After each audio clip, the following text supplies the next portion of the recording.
안녕하세요. 크립토TV입니다. 비트코인 대표 회의론자 중 한 명으로 유명했던 전 한국은행 차현진 국장이 최근 코인을 조금 샀다는 다소 충격적인 사실을 고백했는데요. 이게 도대체 무슨 일인지 한번 살펴보시겠습니다. 이분으로 말할 것 같으면 한국의 엘리트 중에 엘리트였습니다. 37년간이나 한국은행에서 오래 근무를 했던 분이고요. 일단 1962년생 서울대 무역학과를 나왔고 미국에서도 MBA를 졸업을 했으며 여기 경력을 보시면 아시겠지만 정말 오랫동안 주요 보직을 두루 거치면서 롱런을 했던 정말 잘 나갔던 분이다 알 수가 있습니다. 대통령 비서실에도 있었고 뉴욕의 주재원으로도 나갔으며 최근까지 금융결제국장을 맡았고 자문역을 거쳤다가 이제 퇴사를 한 것 같은데요. 그 이후로도 경제평론가로서 3프로TV, 김작가TV, 월급쟁이 부자들 글도 쓰시고 엄청나게 왕성한 활동을 하고 있습니다. 작가로도요, 네다섯 권 책은 쓴 것 같고 현재도 예금보험공사 이사로서 왕성한 활동을 하고 있다 보시면 되겠습니다. 근데요, 제가 비트코인 투자를 안 했으면 이분을 몰랐을 수도 있을 것 같은데요. 이분을 굉장히 유명하게 만들었던 몇몇 비트코인 관련 발언들이 있어서 알게 됐습니다. 제가 몇 개만 한번 소개를 해드려 보면요. 주로 21년도에 있었던 발언들인데요. 비트코인은 화폐가 아니다. 조개 껍데기다. 그리고 잘 쳐주면 상품권 정도다. 굉장히 혹평을 했던 걸 알 수가 있고요. 또 비슷한 시기에 비트코인은 영원히 돈이 될 수 없다. 정말 이 얘기 오늘 지겹도록 들을 겁니다. 그의 입장으로선 이해가 안 되겠죠. 내가 정말 공부 열심히 해가지고 한국은행 돈 찍어내는 곳으로 왔는데 어떤 이름도 모르는 친구가 비트코인이랑 화폐를 만들어가지고 자꾸 이걸 화폐라고 하니까 내 권위에 도전하고 심기가 불편하겠죠. 근데 다시 한번 말씀드리지만 나카모토 사토시는요. 2140년까지 반감기를 설계를 하고 미래를 내다보고 만든 화폐가 맞습니다. 크립토 커런시라 하면 화폐가 맞는데 이제 최근 나온 지 얼마 안 돼서 급등한 걸 보고 변동성이 심해서 너는 화폐가 아니야. 이거는 정말 그 단편적인 거죠. 예를 들어서 10년 후에 비트코인이 100억이 됐어요. 그랬다가 100억 5천만 원이 됐다가 100억 2천만 원이 됐다가 이게 변동성이 큰 건가요? 변동성이 거의 없어지기 때문에 그때 정도는 화폐로 쓰일 수 있겠다. 다시 한번 말씀을 드렸고요. 21년 6월 달에도 인터뷰에서 혹평을 했습니다. CBDC가 만약 전 세계 자리 잡으면 비트코인 아예 사라질 것이다. 역시나 별로 좋은 얘기는 아니네요. 비트코인은 어음과 유사하다. 화폐될 수 없어. 또 이런 얘기 하고 있죠. 10분 양보해서 자산이라고 쳐주면 적합한 번역이겠다. 아니면 디지털 아트도 괜찮은 것 같다. 이런 식으로 얘기를 했었고요. 또 제가 조금 더 찾아보니까 22년 12월 비트코인 가격이 폭락했을 그 시점에도 월급쟁이 부자들 TV에 나와서요. 처음부터 이거 불공평했던 시장이다. 누굴 바보로 하냐. 솔직히 화가 좀 난다 하면서 비트코인 관련 혹평을 일삼았던 그분입니다. 근데 그분이 지금 최근에 12월 1일자로 김작가TV 경제 유튜버 중에 유명한 분이죠. 여기 일부에 출연을 해서 비트코인 관련 얘기를 했는데요. 이 인터뷰가 너무 저는 재밌어서 정말 소리내고 웃었습니다. 인터뷰 이렇게는 제가 영상을 안 해봤는데 어쩔 수 없이 소개를 해드려야 될 것 같아서 한번 소개를 해보겠습니다. 썸네일은 비트코인 화폐 아니다. 우리 지겹도록 듣는 말이라고 아마 말씀드렸었죠. 자, 김 작가가 묻습니다. MC인데요. 최근 비트코인 가격이 심상치 않습니다. 어떻게 보세요? 그러니까 차현진 현재 이사죠. 맞습니다. 금년 들어서 30% 이상 올랐습니다. 글쎄요. 금년 들어서 2배 이상 오른 걸로 알고 있는데 최근 몇 달만 보고 오신 게 아닌가 싶고요. 아무튼 전망은 못하겠다. 쑥스럽다. 이런 얘기를 했는데요. 제가 의역을 하자면 워낙 비관론자로 유명했기 때문에 나한테 전망을 물어보고 상승 이런 걸 물어보는 건 좀 얘기하기가 쑥스럽다 이런 것 같아요. 근데 상승 이유를 정확하게 알고 있었습니다. SEC가 곧 현물 ETF 합법화한다고 하는데요. 그리고 승인 확률도 꽤 높다고 저도 보고 있습니다. 아, 공부를 좀 하고 있었구나. 우리가 유추를 해볼 수 있겠죠. 그러면서 이제 날씨는 인간이 조절할 수 없지만 날씨 선물 상품은 있지 않느냐. 무슨 얘기냐? 이건 너무 특이한 사건이라는 거죠. 별의 별게 다 만들어지는데 그 중에 하나가 ETF였다. 선물 ETF였고 현물은 곧 나올 것이다. 이건 그냥 특이한 겁니다. 이렇게 답을 하는 것 같아요. 그래서 김 작가가 다시 묻습니다. 비트코인에 대한 어떤 스탠스를 취하고 계십니까? 차현진 이사가요. 기다렸다는 듯이 분명 이것은 화폐가 아닙니다. 앵무새처럼 반복을 하고 있죠. 그리고 앞으로도 화폐가 될 일이 없을 거고요. 유가 증권도 아니며 채권자도 없습니다. 잘 터주면 한정된 수량을 바탕으로 하는 예술품 정도가 아닌가 싶습니다. 뭐 별로 좋지 않다는 거죠. 그러면요. 혹시 김 작가가 암호화폐를 자산으로는 그럼 보시나요? 투자 추천하십니까? 그러니까 차현진 이사가 대답을 합니다. 자산은 확실하다. 여러분들 돈 주고 산 거 아닙니까? 그러나 코인은 위험하니까 신중하게 선택하셔라. 이렇게 원론적인 얘기를 하고 넘어갑니다. 자, 김 작가가 다시 묻습니다. 비트코인이요. 발행량이 정해져서 인플레 해지 수단으로 각광받는데 어떻게 생각하십니까? 역시 기다렸다는 듯이 전혀 논리적이지 않고 말도 안 되는 소리입니다. 그렇게 따지면 모든 게 다 해지 수단이 돼야겠죠.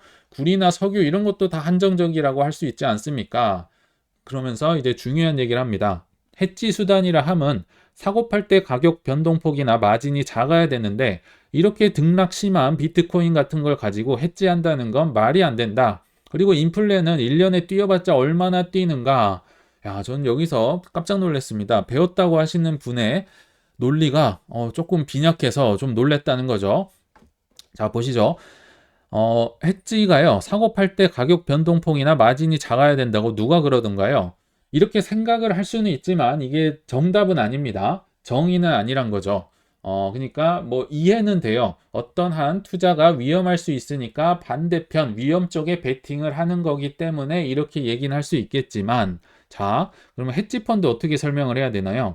해지한다 하면서 펀드를 굴리는 조지 소로스 영국 파운드를 공매도 쳐서 어마어마한 수익을 거뒀습니다. 그리고 뭐 시타델 헤지펀드 테라루나 박살을 내면서 어마어마한 수익을 거뒀죠. 마진이 작아야 된다고 하면 이 헤지펀드는 말이 안 되는 거죠. 헤지펀드는 어마어마한 수익을 지향하는 펀드입니다. 그러니까 이론만 알고 계시지 현실적으로는 전혀 맞지 않는 생각을 갖고 있다. 그리고요, 이거는 더 놀랍습니다. 인플레는 1년에 뛰어봤자 얼마나 뛰는가? 우리가 1년만 사는 거 아니죠? 자, 짜장면이요. 10,000원이었는데 1년 후에 1,500원이 됐다고 쳐봅시다. 5% 올라서요. 그러면 다시 내년에는 10,000원으로 돌아가서 거기서 다시 뭐 5% 올라가나요? 아니죠. 1,500원에서 또 5% 올라가고 그 올라간 데서 또 3% 올라가고 이런 식으로 가니까요. 인플레는 1년으로 보면 별거 아닌 것 같지만 한 10몇 년만 돼버리면요. 어마어마하게 인플레가 올라 버립니다. 복리기 때문에 그렇죠. 우리가 1년만 사는 거 아니죠. 근데 비트코인과 인플레를 지금 1년만 딱 끊어가지고 비교를 한다는 게 정말 말도 안 되는 복리를 망각하고 있는 논리가 아닌가 좀 놀랬습니다. 자, 김 작가가 다시 묻습니다. 비트코인이 튤립 투기 사건과 결이 같을까요? 이렇게 물어보니까 차현진 이사가 미시시피 버블, 남의 주식회사 버블, 금, 은 투기, 세상에 수많은 투기가 있었습니다. 근데 다소 누그러진 말을 해서 좀 놀랐는데요. 먼 훗날 비트코인은 누가 알겠습니까?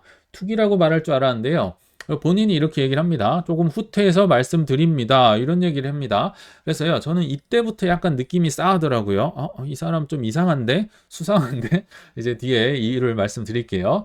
김 작가가 이제 집요하게 다시 묻습니다. 왜 화폐는 자꾸 될 수 없다고 하십니까? 아마도 김 작가님은 썸네일을 이걸로 뽑으려고 계속 물어보는 게 아닌가 싶은데요. 기다렸다는 듯이 차현진 이사는 화폐라 함은 국가의 주권을 전제로 발행됩니다. 동양은 주나라의 강태공, 서양은 그리스에서 처음 만들었다. 그리고 화폐는 법과 질서에서 유래가 됩니다. 누가 보장을 해줘야 된다는 거죠, 법적으로. 이렇게 힘 있는 주체가 질서를 가지고 발행하고 유통해야 되는데, 이런 얘기를 하는데요. 이런 정의는 사실 화폐의 정의에 들어가 있지 않습니다. 그냥 이분의 생각인 겁니다. 물론 나라에서 주로 보통은 화폐를 발행하기 때문에 이게 일반적이긴 하지만 이게 전적으로 옳다고 볼 수는 없는 거죠. 그냥 사람들의 신뢰가 쌓이면 뭐 샘 뱅크먼 프리드 고등어, 통조림 화폐, 뭐 담배 화폐 이런 거 조개 껍데기 쓰이는 것도 있겠죠. 그래서 이거는 이분의 이제 기득권층의 생각이다 보시면 될 것 같고요. 그러면서 이제 차현진 이사가 비트코인은요, 투자 상품 정도로 보면 좋을 것 같습니다. 아마도 경제학자의 80%는 지금 내가 말한 생각에 동의할 거다. 이분도 알고 있어요. 20% 정도는 아까 화폐의 정의에 동의를 안 할 거라는 걸 알고 있다. 그러니까 이것도 약간은 누그러진 듯한 뉘앙스가 아닌가 제가 느꼈고요. 또 여기서 조금 이상한 말을 합니다. 한번 보시죠. 자꾸 근데 비트코인 수량이 2100만 개로 제한됐다고 하는데요. 그거는 자연수로 셀 때 이야기고요. 거래소에서는 0.00001개로 단위로도 거래가 많이 됩니다. 그런데 생각해 보세요. 0에서 1 사이에 무수히 많은 수가 존재를 하잖아요. 뭐 소수 얘기를 하는 것 같아요. 그러므로 비트코인 개수는 무한히 많다고 대답을 해야 합니다. 이게 무슨 논리입니까? 정말 깜짝 놀랐습니다. 사과 한 개를요, 무수히 자를 수 있으면 그걸 무한히 많다고 대답을 합니까? 야, 이거는 정말 이해가 좀 안 됐습니다. 아무튼 넘어가 보시죠. 김 작가가 또 묻습니다. 과거 튤립, 남의 시대 때는요, 지금보다 훨씬 덜 똑똑한 시대였습니다. 근데 지금은 똑똑한 시기라는 거죠. 근데 이런 똑똑한 스마트한 시대에도 지금 비트코인이란 게 태어나서 계속 살아남고 있는데 이거 어떻게 보십니까? 이거 아직도 투기로 보십니까? 좀 핵심을 찔러서 물어봅니다. 여기서 이제 재밌는 대답이 나오는데요. 이거 조금 슬픈 얘기인데요. 마약 단속해도요, 수요가 있기 때문에 마약 시장은 계속 있습니다. 이렇게 얘기를 했었고, 어쩌고저쩌고 중략하다가, 그래서 과거 튤립 투기 때보다는 현재 다들 머리가 좋아졌다고 저도 생각을 하고요.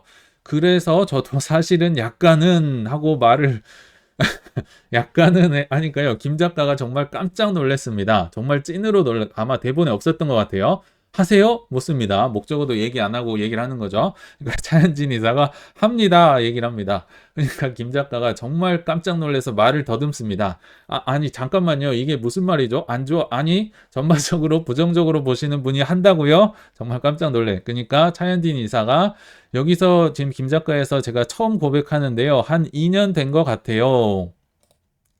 자, 정말 충격적인데요. 차현진 이사가 추정을 해보면 21년 말에 아마도 무슨 코인인지 아직 얘기를 안 했지만 최고점에 물린 걸로 추정이 된다.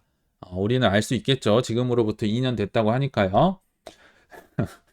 정말 표정이요. 정말 진짜 놀랐습니다. 아니, 잠깐만요, 이사님. 지금 이분들은요, 서로 인터뷰를 꽤 오래 예전에도 했던 분이라 성향을 잘 알고 있어요, 김 작가가. 근데 지금 샀다고 하니까 정말 깜짝 놀랐고요. 이분도 해맑게 지금 웃고 계신다. 어, 재밌어서 캡처를 했고요. 차현진 이사가 갑자기 진지해졌습니다. 2017년부터 제가 계속 주장을 했지만 블록체인과 비트코인은 구분을 해야 된다. 이거 어디서 많이 들었었죠? 중국이 했던 말이고요. 2014년도에 골드만삭스가 했던 말입니다. 그러면서 이제 투자를 뒤로 했는지까지 모르겠지만요.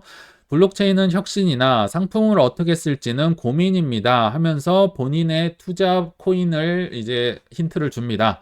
저는 IPFS 분야 유틸리티 코인에 관심이 있습니다. 실물과 결합하면 생산성에 도움이 되고 필요에 의해 아무데나 저장을 하려면 구입해야 하는 코인이거든요.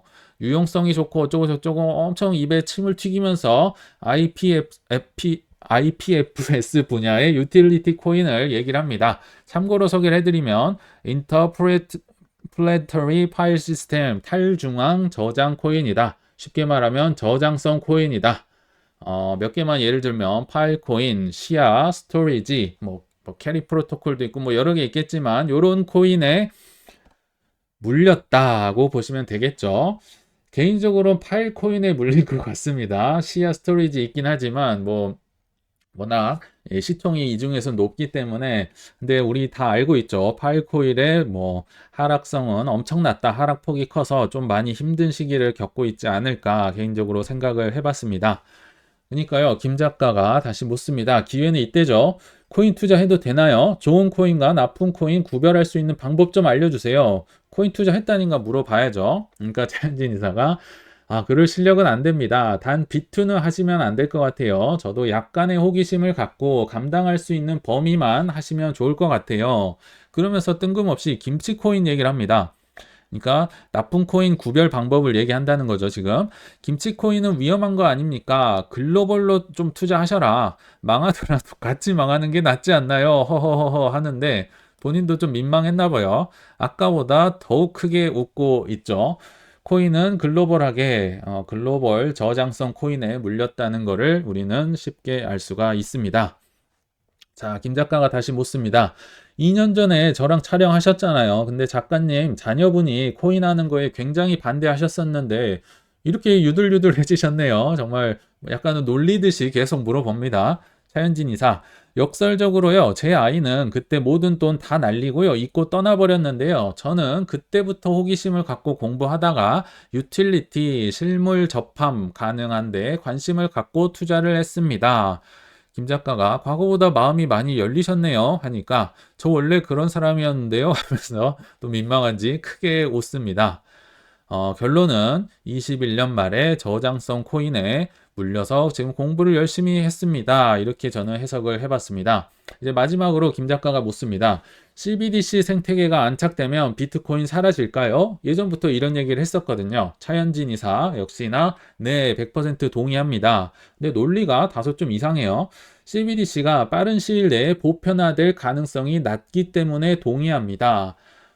CBDC가 잘 안 될 것 같기 때문에 비트코인 사라져도 된다고 얘기를 했다고 저는 이해를 했는데 조금 논리는 이해가 안 됩니다. 아무튼 이분의 생각은요. CBDC가 법률, 경제, 기술적 여러 이유로 현실화되는 게 매우 어렵겠더라. 근데요, 이분은 한국은행에서 오래 있었던 분이기 때문에 이분의 입장이 곧 전 세계의 중앙은행의 입장과 비슷하다고 생각을 하시면 될 것 같아요.